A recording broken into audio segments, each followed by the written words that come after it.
Hello and welcome to part 2 of this 3-part series on how to use MegaMeeting.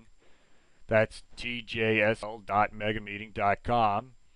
I'm here, Dean William Byrnes of the online interactive Master of Laws International Tax and Financial Services program, hosted here at Thomas Jefferson School of Law in sunny San Diego, California. So in part 2 we're going to cover three issues with MegaMeeting. In part 1 we covered how to use our microphone and headset and how to use our web camera. In part 2 we're now covering how to access MegaMeeting as either a student, a guest, or as a professor faculty member as a host. Secondly, we're going to cover how to access the actual classroom, which we call a meeting. And third, finally, we're going to cover how to move windows and resize them within the MegaMeeting coursework. So starting with part 2 of our 3-part series, how to access MegaMeeting. When you first enter the tjsl.megameeting.com into your web menu bar, I use Internet Explorer. You might use Firefox. You might use the Apple Macintosh system. You'll have a screen that says guest or host. Now students traditionally will click on guest,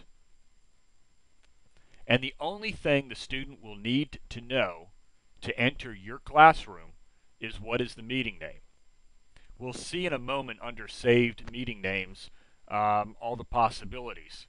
But by example, your meeting may be called Classroom A, Classroom B. It may be called, as in my case, Byrnes' Lectures. Yours may be called International Tax, China Tax, Transfer Pricing, or what have you. The student then types in the student's name. By example, John Smith, Mary Ann. Now, for the faculty professor going into MegaMeeting, or for the students who are using MegaMeeting for study group purposes, or for class presentation purposes, or for the case study presentation purposes, you're going to want to enter as a host. When you click on host, you're going to need two pieces of information. As a student, you only needed to know the meeting name. As a host, you need to know the username and the password. Now, whether you're a faculty member or as a student, to make life easy, everybody uses the same username and the same password to enter MegaMeeting. Once you enter your username and password, you will get this screen. All you need to know to enter one of the meetings as a host is to click on the Save Meeting list and find the meeting that you're using during the semester. By example, if you're using a generic meeting name like Classroom A, you would click on Classroom A. If you're using a meeting like China Tax or International Tax, you would click on that meeting name. Under your name, you're going to want to make sure that you change it from the default, that's me, Professor Byrnes, to your name, such as Professor De Silva, or to Professor Langer. Then you would click the button to join the MegaMeeting. So,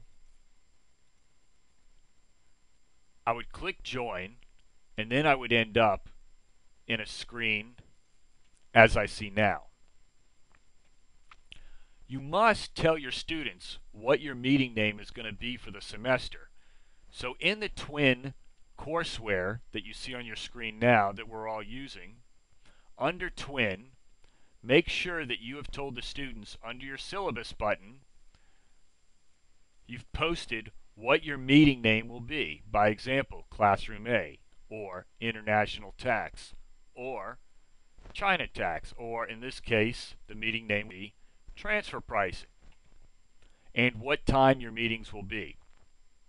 We also like to post our meetings under the program calendar, not just in the twin calendar, but we'll look at that under a different MegaMeeting lecture here on YouTube.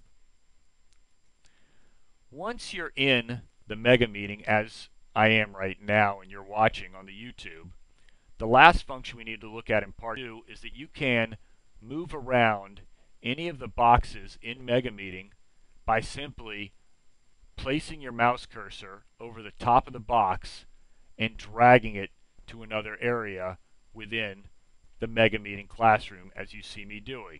If you have 16 students in your meeting, you'll have 16 pictures of their webcam streaming potentially, and you're going to want to make sure that you resize those so you can see them all if you're allowing students to use their webcams, which I encourage you to do, as well as for yourself.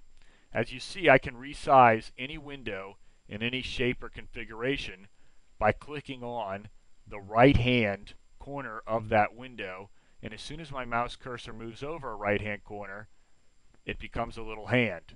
And that way I know that I can resize it or drag by dragging on the top. Okay, that concludes part 2 of our YouTube How to Use MegaMeeting. Now it's time for you to move on to part 3. Thank you.